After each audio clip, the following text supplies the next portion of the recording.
नमस्कार, मैं हूं कुंदन और आप देख रहे हैं फर्स्ट झारखंड विधानसभा का सत्र जो है अब चलने वाला है। 28 तारीख से चलने वाला है। हमारे साथ दीपक प्रकाश जी हैं, हम उनसे बातचीत करना चाहेंगे कि आखिर किन किन मुद्दों को लेकर जो है भाजपा इस बार मैदान में उतरने वाली है। क्योंकि जिस तरीके से नियोजन नीति हो गया, स्थानीय नीति हो गया, या फिर 60-40 के जो मुद्दे हैं उसको लेकर काफी गहमा गहमी रही है। सर, जिस तरीके से सरकार जो है नियोजन नीति अब तक स्पष्ट नहीं कर पा रही है और कहीं ना कहीं आप लोग आए दिन जो है लॉ एंड ऑर्डर पे भी सवाल उठाते फिर रहे हैं। अब जो है सदन चलने वाला है, किन किन मुद्दों के साथ भाजपा उतर रही है? देखिए, हम सब सीधा लगातार इस सरकार के खिलाफ संघर्ष कर रहे हैं। झारखंड की 3.5 करोड़ जनता इस सरकार से त्राहिमाम कर रही है। यहाँ पर भ्रष्टाचार के आकंठ में डूबा हुआ हेमंत सोरेन की सरकार है, जहां आपने कानून व्यवस्था का प्रश्न किया है। हम कह सकते हैं कि राज्य की स्थिति अराजकता की है। राज्य में जंगल राज्य है। आप आज मां बहनों के आबरू के साथ खिलवाड़ करने वाले सरकार का नाम है हेमंत सोरेन की सरकार। मात्र जो आंकड़े बोलते हैं, मैं नहीं, जो क्राइम स्टेटमेंट है झारखंड का, उसको आप नजर उठा करके देखिएगा तो स्पष्ट आएगा कि जनवरी 2020 से लेकर के फरवरी 2023 का ही इसमें रिकॉर्ड है। तो बहनों के साथ आबरू और बलात्कार और अनाचार की जो घटना है वह 5255 है। हत्या भी आप समझ के चलिए कि 5771 लोगों की हत्याएं हुई हैं।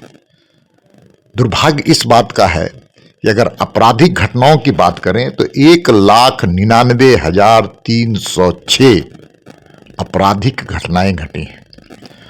सबसे इसमें दुर्भाग्य और है कि अपने अपराधों को छुपाने के लिए, अपने चेहरे को बेनकाब से बचने के लिए इन्होंने क्राइम स्टेटमेंट का जो पोर्टल होता है, जो भारत सरकार का निर्देश है कि सभी राज्य उसको सार्वजनिक एक पोर्टल बना करके सार्वजनिक करें।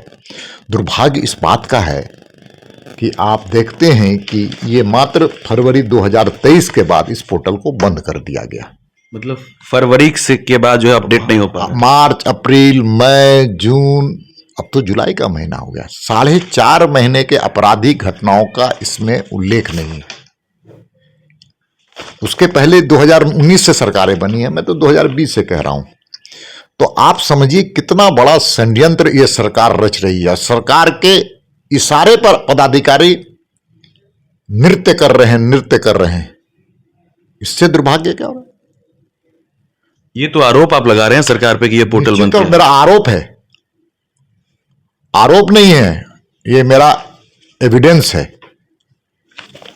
और इस सरकार में जो पदाधिकारी काम कर रहे हैं, सरकार के गलत निर्णयों का पालन कर रहे हैं, कुछ लोगों का चेहरा उजागर हुआ, जेल चले गए। इस प्रकार का आप कोई काम न करें, असंवैधानिक, और साथ साथ में नियम सम्मत आप काम कीजिए।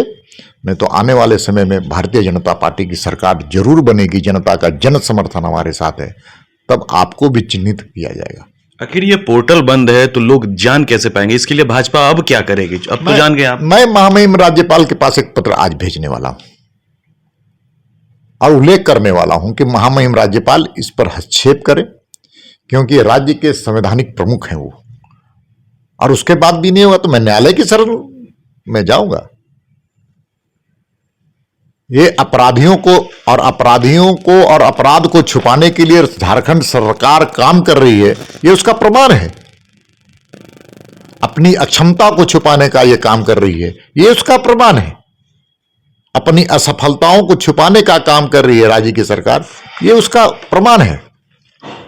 इसलिए इन चीजों को बहुत गंभीरता से राज्य की 3.5 करोड़ जनता देख रही है। अपराध है, अपराधियों का तांडव हो गया।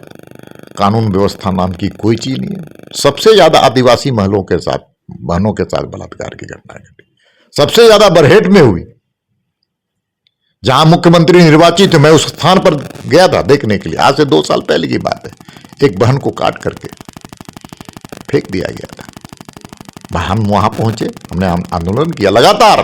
भारतीय जनता पार्टी के नेतृत्व में हमारे कार्यकर्ता लगातार कोई भी महिलाओं के साथ अनाचार बलात्कार की घटनाएं घटती हैं, हम सामने खड़ा होकर के उस बहनों को न्याय दिलाने के लिए प्रयास करते हैं। लेकिन दुर्भाग्य, राज्य की सरकार बोलती बहुत है, करती कुछ नहीं है, क्योंकि इस सरकार के पास दिल नहीं है, आत्मा नहीं है। आत्मा विहीन सरकार का नाम हेमंत सोरेन की सरकार। सारे पोस्को का केस है, महिलाओं के साथ बलात्कार की घटनाएं घट रही, आप क्यों नहीं फास्ट ट्रैक में मुकदमा करते हैं? क्यों नहीं जल्दी अपराधियों को न्याय दिलाने के, अपराधियों के साथ कठोर सजा दिलाने का काम करते हैं? आपने नहीं किया है, अब करने का आपका स्टेटमेंट आता है जब आपकी सरकार जाने वाली है। स्थानीय नीति और 1932 का जो खतियान का जो मामला है, उसको लेकर भाजपा का क्या स्ट्रेटेजी होगा? पिछले विधानसभा में हम लोगों ने रुख दिखाया है। समय समय पर भारतीय जनता पार्टी इन चीजों को स्पष्टता के साथ समाज में रखने का काम किया है, राज्य में रखने का काम किया, नियोजन नीति बनाने का काम राज्य की सरकार की। इसके भी पहले जो नियोजन नीति बनी थी रघुवर दास की सरकार के समय, राज्य की सरकार ने बनाया था। अब मुख्यमंत्री जी के हाथ में अधिकार है, उस अधिकार का उपयोग करते हुए जो उन्होंने वायदे किए तो उसको पूरा करें। ये तो गद्दी छोड़ दें। झूठे वायदे करके आपने कुर्सी का हथियाने का काम किया। इसलिए काट की हाड़ी बार बार थोड़ी चढ़ती है। लेकिन सवाल यह है कि जिन युवाओं का उम्र अब जा रहा है, तो इसमें पिस तो वो रहे हैं ना इस राजनीति में, सत्ता और विपक्ष के। स्वाभाविक है, जब इस प्रकार की सरकार रहती है किसी प्रदेश में तो सबसे ज्यादा नुकसान सब लोगों को होता है, लेकिन सबसे ज्यादा नुकसान नौजवानों को होता है। क्योंकि नौजवान आज झारखंड में अपना भविष्य तलाश रहे हैं, लेकिन उनको अंधकार के अलावा कुछ नहीं मिल रहा है। जो यहाँ स्थानीय लोग पंचायत सचिव में बहाली जिनकी हुई थी, उनको आज बेरोजगार करने का काम किया। सहिया बहनों के साथ यही स्थिति है। जो जिस बात की माटी की पार्टी भारतीय जनता पार्टी है, इसलिए माटी में जो सवाल है उसको सवाल को भारतीय जनता पार्टी आगे ले जाएगी, परिणाम तक ले जाने का काम करेगी। सरकार अब तो शिक्षक की बहाली बड़े पैमाने पे करने जा रही है। अच्छे अच्छे पोस्टर, बड़े बड़े पोस्टर, विज्ञापन मैंने देखा है, लेकिन क्या हर्ष हुआ? सस्ते में डीजल और पेट्रोल की व्यवस्था हम कराएंगे। क्या हुआ? सोहरन धोती साड़ी देने का काम क्या हुआ?